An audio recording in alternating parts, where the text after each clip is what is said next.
রবিবার প্রদেশ বিজেপি কার্যালয়ে ভারতীয় জনতা পার্টির ৪৬তম প্রতিষ্ঠা দিবস উদযাপন করা হয়। এদিন প্রদেশ বিজেপি কার্যালয়ে দলীয় পতাকা উত্তোলন করে অনুষ্ঠানের সূচনা করেন প্রদেশ বিজেপি সভাপতি রাজীব ভট্টাচার্য।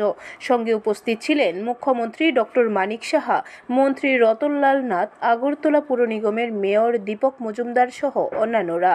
আয়োজিত অনুষ্ঠানে মুখ্যমন্ত্রী ডক্টর মানিক সাহা বক্তব্য রেখে বলেন, আজ ভারতের জনতা পার্টির ৪৬তম প্রতিষ্ঠা দিবস।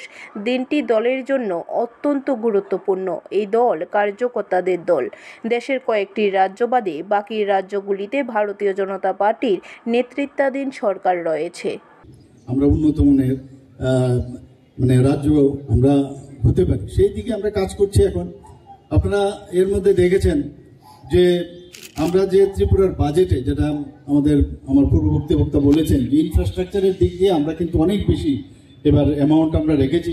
কারণ ইনফ্রাস্ট্রাকচার যদি ডেভেলপ না হয় তাহলে ইনভেস্টার্সও আসবে না। তো ইনভেস্টাররা এখন প্রচুর পরিমাণে ত্রিপুরাতে আসছে। আগে ইনভেস্টাররা আসতে খুব চিন্তা ভাবনা করতো। তো সেই জায়গায় এখন যেহেতু ত্রিপুরার এখন ল অ্যান্ড অর্ডারের দিক দিয়ে, আমি সবসময় সব জায়গায় বলি যে ল অ্যান্ড অর্ডারের দিক দিয়ে আমরা 28টি রাজ্যের মধ্যে নিচের দিক দিয়ে আমরা থার্ড পজিশনে আছে। তো সব দিকে আমাদের এই পরিবেশ থাকাতে মানুষ বাইরের থেকে আসতে চাইছে, ইনভেস্টাররা আসতে চাইছে। স্বাস্থ্যক্ষেত্রেই হোক, এগ্রিকালচারের দিকে হোক, আমাদের ইন্ডাস্ট্রির দিক দিয়ে হোক, এবং সার্ভিসিং যে সার্ভিস সেক্টরেও আমরা কিন্তু কাজ করছি, সেইখানে এমফাসাইজ করছি। ব্যুরো রিপোর্ট, খবর ত্রিপুরা।